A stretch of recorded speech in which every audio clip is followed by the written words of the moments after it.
तो आइए जीन पियाजे जी से संबंधित जितने भी महत्वपूर्ण क्वेश्चन हैं उसको भी अच्छे से सॉल्व कर लेते हैं। और हमने इनके सिद्धांत को और एक तरीके से इनसे संबंधित जितने भी महत्वपूर्ण शब्दावलियां हैं 2 क्लास में हमने देख लिया हुआ है। तो दोस्तों इन सभी प्रश्नों का जवाब देने का प्रयास कीजिएगा। जो लोग नए हैं वे क्या करें, जल्दी इस चैनल को सब्सक्राइब कर लें, ठीक है, ताकि उन्हें सारा नोटिफिकेशन अच्छे से मिलता रहे।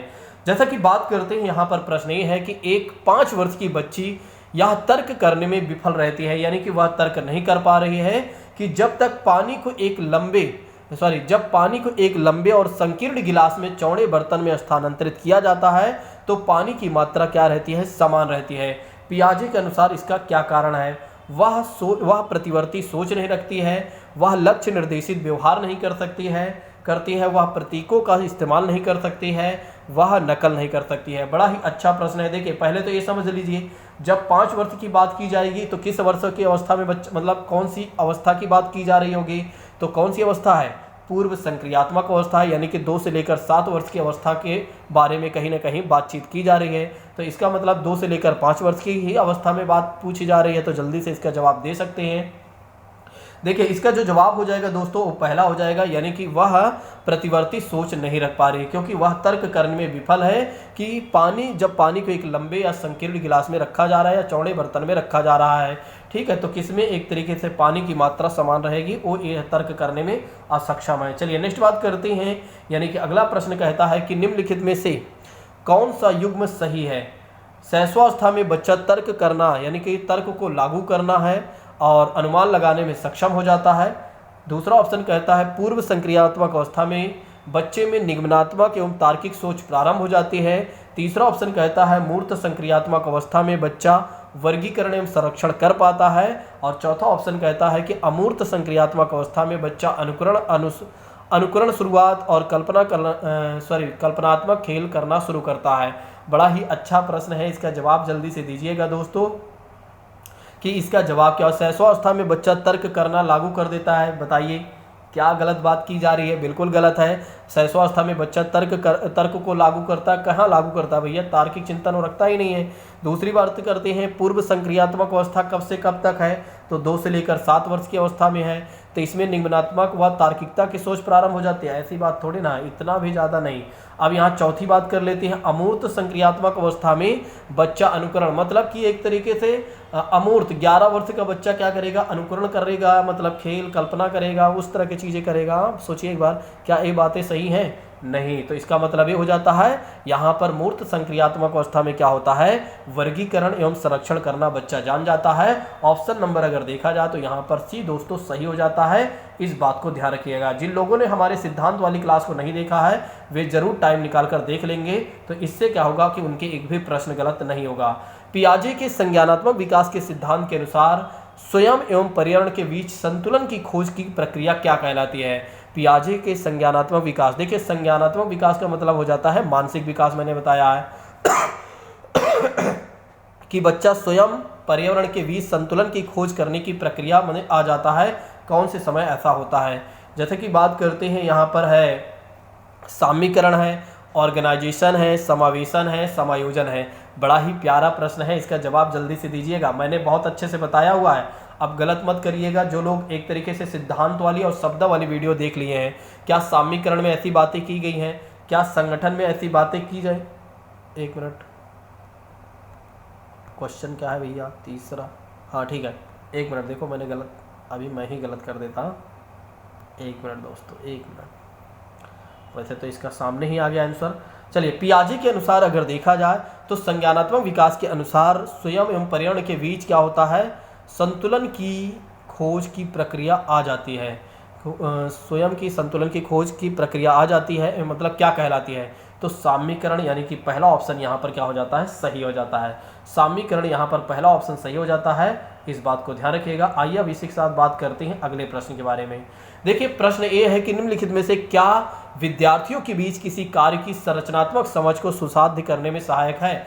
निम्नलिखित में से क्या विद्यार्थियों के बीच किसी कार्य की संरचनात्मक समझ को सुसाध्य करने में सहायक है? पहला ऑप्शन कहता है प्रतियोगिता, दूसरा ऑप्शन कहता है चर्चा और संवाद, तीसरा ऑप्शन कहता है वेधना और अभ्यास, और चौथा ऑप्शन कहता है दोस्तों दंड। बड़ा ही अच्छा प्रश्न है, जवाब दीजिएगा। कि बच्चों में एक तरीके से अगर देखा जाए तो विद्यार्थियों की बीच किसी कार्य की संरचनात्मक समझ को सुसाध्य करने में सहायक अगर कोई चीज़ें कब हो सकती हैं। देखिए, प्रतियोगिता कराते हैं तो ऐसी बातें नहीं होगी, ड्रिल एंड प्रैक्टिस नहीं, दंड नहीं भाई। यहाँ पर ऑप्शन नंबर जो हो जाता है वो बी सही हो जाता है। ठीक है, ऑप्शन नंबर बी सही हो जाएगा, क्योंकि चर्चा और संवाद से क्या होगा कि कहीं ना कहीं बच्चों में संरचनात्मक समझ आ जाएगी अच्छे तरीके से, ये एक सुसाध्य साधन माना जाएगा। चलिए अगले प्रश्न के बारे में बात करते हैं। प्रश्न 5वां क्या कहता है कि जीन पियाजे के संज्ञानात्मक विकास के अनुसार बच्चे संरक्षण किस अवस्था में कर पाते हैं। मतलब कि बच्चे किस अवस्था में संरक्षण कर पाते हैं किसी चीज़ को। ठीक है, संवेदी पेशी अवस्था, पूर्व संक्रियात्मक अवस्था, और यहाँ पर अगर देखा जाए तो मूर्त संक्रियात्मक अवस्था और अमूर्त संक्रियात्मक अवस्था। बड़े ही अच्छे तरीके से मैंने आपको बताया हुआ है। जो लोग पहली क्लास को देखे हुए हैं, ठीक है, दोनों क्लास को देखे हुए हैं, मैं गारंटी लेता हूं कि उनके प्रश्न ही गलत तो नहीं होगा ये वाला। ठीक है, चलिए इसके आंसर के बारे में बात करते हैं। तो ये दोनों अवस्थाओं में तो संरक्षण की तो कोई बात ही नहीं की जाएगी। ठीक है, और तीसरी अवस्था में अगर देखा जाए तो भैया यहाँ पर तो कर लेगा बच्चा, तो चौथी अवस्था की तो बात आनी नहीं चाहिए, तो जब पहले तीसरी अवस्था में ही आ जाएगी। तो मूर्त संक्रियात्मक अवस्था में देखा जाए तो बच्चे में क्या आ जाता है कि एक तरीके से अगर देखा जाए तो संज्ञानात्मक विकास, यानी कि संरक्षण मतलब चीज़ों को संरक्षण कर लेते हैं किसी भी चीज़ को। नेक्स्ट बात करते हैं यानी छठे प्रश्न के बारे में बात करते हैं। तो छठा प्रश्न क्या कहता है। 5वां का सी सही होना चाहिए, बिल्कुल सही है, मैंने सोचा कहीं गलत तो नहीं हो गया। चलिए अगले प्रश्न की बात करते हैं, यानी कि छठे प्रश्न की बात करते हैं। जवाब दीजिएगा। मूर्त संक्रियात्मक अवस्था में बच्चों को पढ़ाते समय शिक्षिका को क्या नहीं करना चाहिए। मूर्त संक्रियात्मक अवस्था में, मूर्त संक्रियात्मक अवस्था की बात जब की जा रही है तो 7 से लेकर 11 वर्ष याद कर लीजिए। 7 से लेकर 11 वर्ष की बात की जा रही है, तो शिक्षक को क्या नहीं करना चाहिए ये आपको बताना है, यानी शिक्षिका को क्या नहीं करना चाहिए।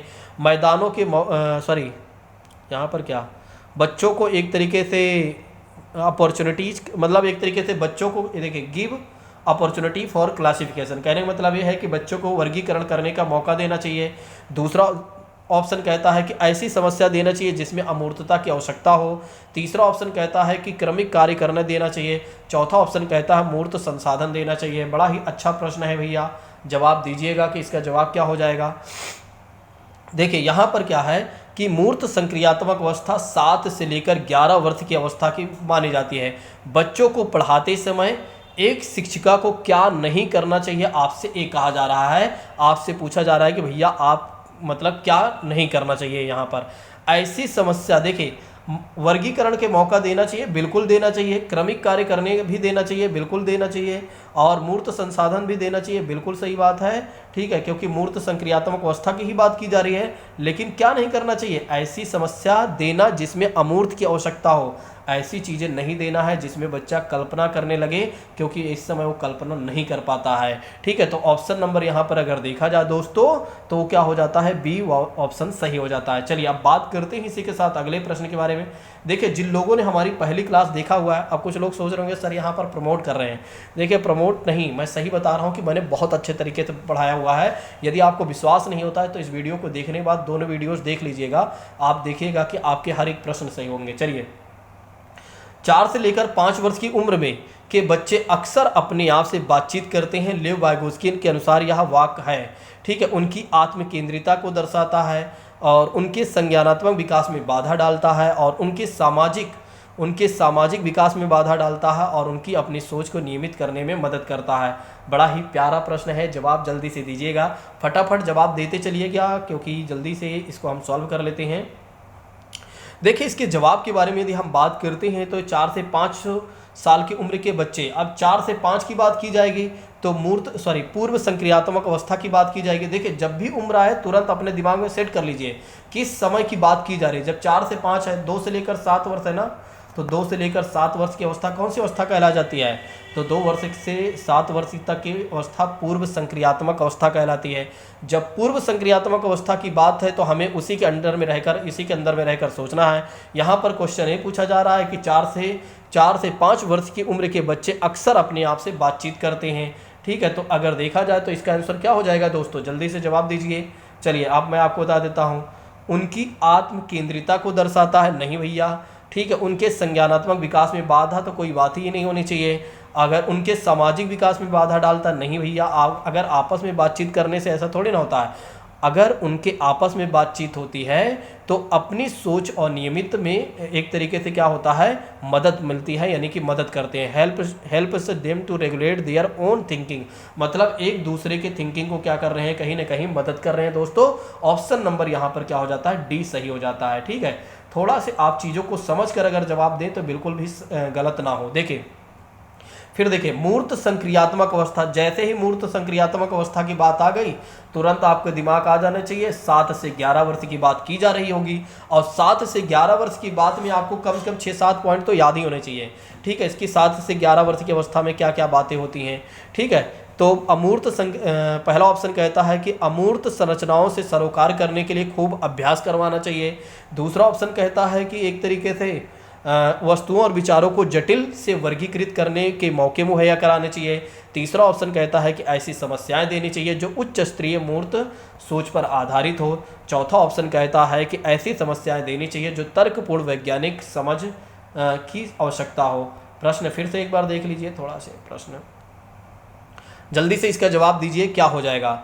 देखिए यहाँ पर मूर्त संक्रियात्मक अवस्था के बच्चों के लिए एक शिक्षिका को क्या करना चाहिए या क्या करवाना चाहिए। देखिए अगर हम इसके आंसर के बारे में बात करते हैं तो अमूर्त संरचनाओं के सरोकार करने, भैया जब मूर्त की बात की जा रही है तो अमूर्त शब्द आ गया, सीधा ही काट दीजिए। यहाँ पर ऐसी समस्याएं देनी चाहिए जो मूर्त सोच पर आधारित हो, उच्च स्तरीय, यहाँ पर कहा जा रहा है उच्च स्तरीय, ऐसा भी कट कर देते हैं। ठीक है, उच्च स्तरीय की बात नहीं होगी भाई। नेक्स्ट बात करते हैं, ऐसी समस्याएं देनी चाहिए जो तर्कपूर्ण वैज्ञानिक समझ की भी बात नहीं होनी चाहिए। ठीक है, तो यहाँ पर ऑप्शन नंबर जो हो जाता है दोस्तों वो बी सही हो जाता है। ऑप्शन नंबर बी सही हो जाता है, ये आप देख सकते हैं बी सही हो जाता है। मैंने सोचा कहीं मैंने तो नहीं गलत कर दिया। कई बार क्या होता है, देखिए पढ़ाते समय क्या होता है कि कई बार अगर ध्यान भटक गया तो फिर ऑप्शन गलत हो जाता है। तो मूर्त संक्रियात्मक अवस्थाओं के बच्चों के लिए एक शिक्षिका को करना चाहिए कि वस्तुओं और विचारों को जटिल से वर्गीकृत करने के मौके मुहैया कराना चाहिए, यानी कि जो कॉम्प्लेक्स चीज़ें हैं उसको वर्गीकरण करने के मौके उपलब्ध कराना चाहिए। जब वर्गीकरण बच्चे करेंगे तो फिर ज़्यादा अच्छा होगा, अच्छे तरीके से वे समझ जाएंगे चीज़ों को। चलिए अब बात करते हैं अगले प्रश्न के बारे में। प्रश्न नंबर 9वां है, जवाब दीजिएगा मेरे प्रिय साथियों। जीन पियाजे के संज्ञानात्मक विकास के किस चरण पर बच्चा समझ बना लेता है, मतलब कि कौन सी उच्च विकास की अवस्था है जब क्या होता है बच्चा समझ बना लेता है। प्रतीकों का इस्तेमाल वस्तुओं का प्रतिनिधित्व करने के लिए किया जाता है या किया जा सकता है या करने के लिए किया जा सकता है। अगर बच्चे के सामने साइकिल नहीं है तब भी साइकिल शब्द को सुनकर उसके मस्तिष्क में एक प्रतिबिंब बन जाता है। मैंने बड़ा अच्छे तरीके से बताया है। अब इस प्रश्न को गलत तो मत ही करिएगा मेरे प्रिय साथियों। पूर्व परंपरागत, पूर्व संक्रियात्मक अवस्था, मूर्त संक्रियात्मक अवस्था या अमूर्त संक्रियात्मक अवस्था, बड़ा ही अच्छा प्रश्न है। जवाब जल्दी से दीजिएगा मेरे प्रिय साथियों। ये देखिए प्रश्न ये है, जवाब दीजिएगा, जल्दी से जवाब दीजिएगा कि बच्चा कब ऐसी चीज़ें प्रतिबिंब बना लेता है कि अगर उसे बताया जाए दोस्तों। ठीक है, जल्दी से इसका आंसर बताइए दोस्तों। तो इसका आंसर क्या हो जाएगा, इसका जो आंसर हो जाएगा, इसका आंसर हो जाएगा पूर्व संक्रियात्मक अवस्था, 2 से लेकर 7 वर्ष की अवस्था। ठीक है, ये देखिए 2 से लेकर 7 वर्ष की अवस्था में क्या हो जाएगा दोस्तों, ऐसी चीज़ें बच्चे में आ जाती हैं। ठीक है, चलिए इस बात को ध्यान रखिएगा। अब आइए बात कर लेते हैं अगले प्रश्न का। अच्छा, अगर आपको कोई प्रश्न डाउट से लगे तो एक बार कमेंट करके हमें आप सुझाव दीजिएगा। ठीक है, तो अगर आपको ऐसा कुछ लगे तो मैं आपको समझा दूंगा। बाकी तो सारे प्रश्न अच्छे से समझा कर ही सॉल्व करवा रहा हूँ, लेकिन फिर भी अगर आपके अनुसार कुछ बदलता है तो फिर मैं उसमें सुधार करवा दूंगा या कर दूंगा। चलिए देखिए, एक अच्छी बात यही होती है, कई बार कुछ छात्र सोचते होंगे सर ऐसा क्यों कहते हैं। देखिए एक अच्छे टीचर की अच्छी पहचान यही होती है कि वो स्टूडेंट से ज़रूर पूछे, क्योंकि कई बार क्या होता है कि कुछ चीज़ें मिस हो जाती हैं टीचर से भी, तो स्टूडेंट को वो चीज़ें याद रहती हैं क्योंकि उनकी याद करने की क्षमता ज़्यादा होती है।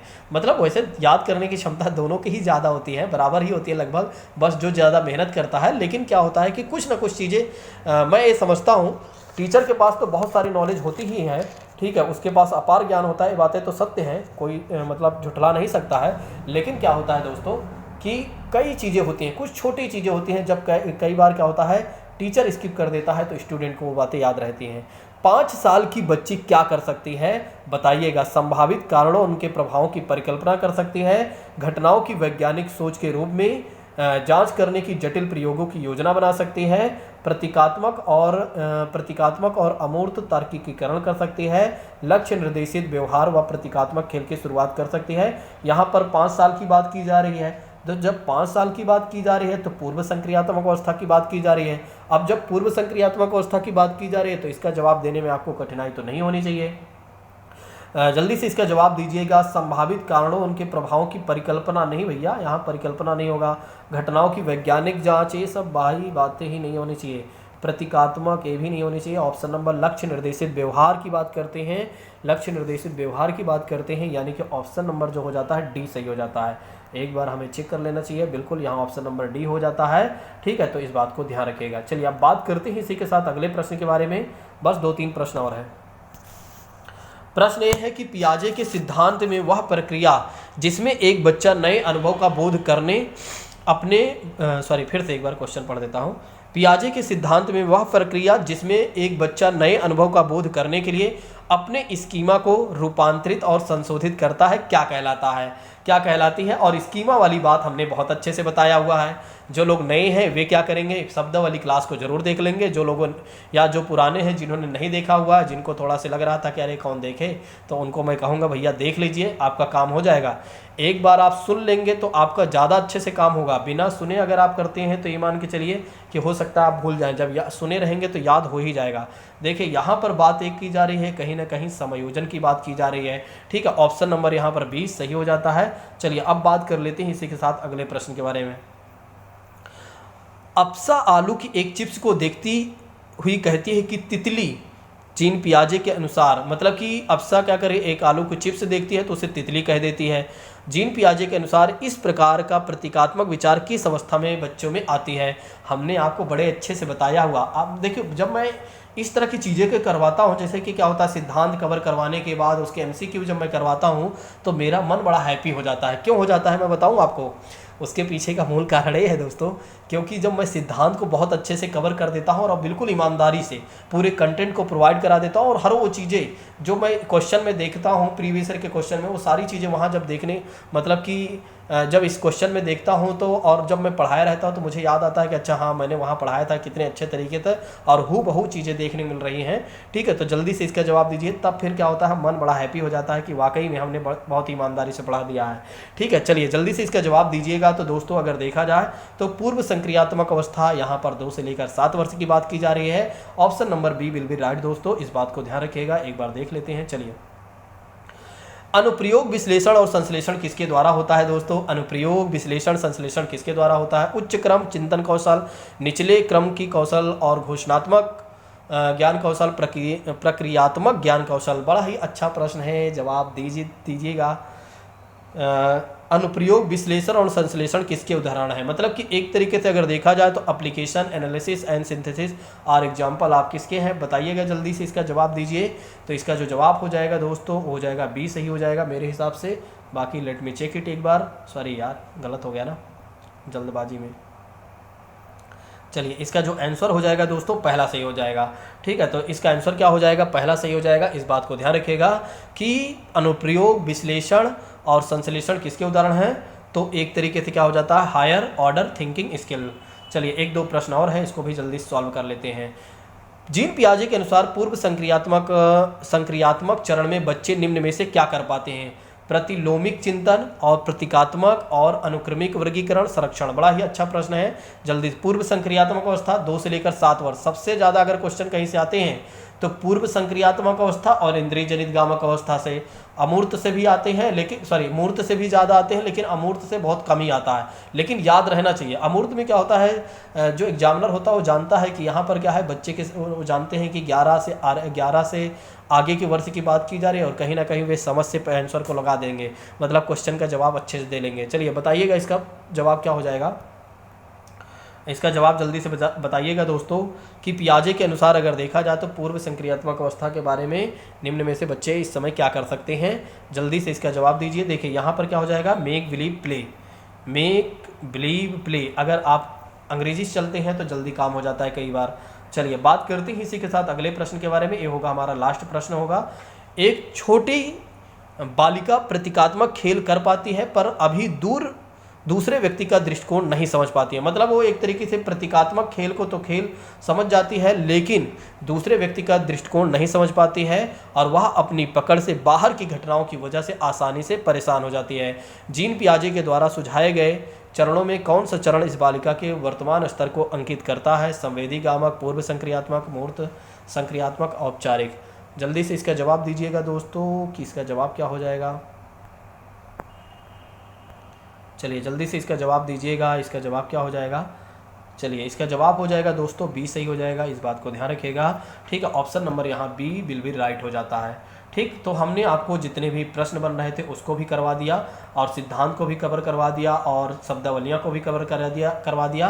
अब जीन पियाजे साहब के नैतिक विकास का सिद्धांत बचा हुआ है, जो कि मैं कल आपको करवा दूंगा। तो चैनल को सब्सक्राइब कर लीजिए, इसको मैं कभी भी आपको वीडियो दे दूंगा। ठीक है, तो इससे आपका काम ये हो जाएगा, जीन पियाजे जी कंप्लीट हो जाएंगे। फिर इसके बाद आप पेपर देने जाइए, निश्चित तौर पर आपका सिलेक्शन हो जाएगा। यदि आपको कोई सुझाव देना है तो आप सुझाव कमेंट बॉक्स में दे सकते हैं। यदि आपकी कोई बातें हैं तो भी रख सकते हैं। अगर आप लोगों को मेरे पढ़ाने का तरीका या समझाने का तरीका अच्छा लगा हो तो एक बार कमेंट जरूर करिएगा। जैसे भी आपको अच्छा लगे, जैसे भी लगे तो लाइक वगैरह कर दीजिएगा। Thank you so much. जय हिंद दोस्तों।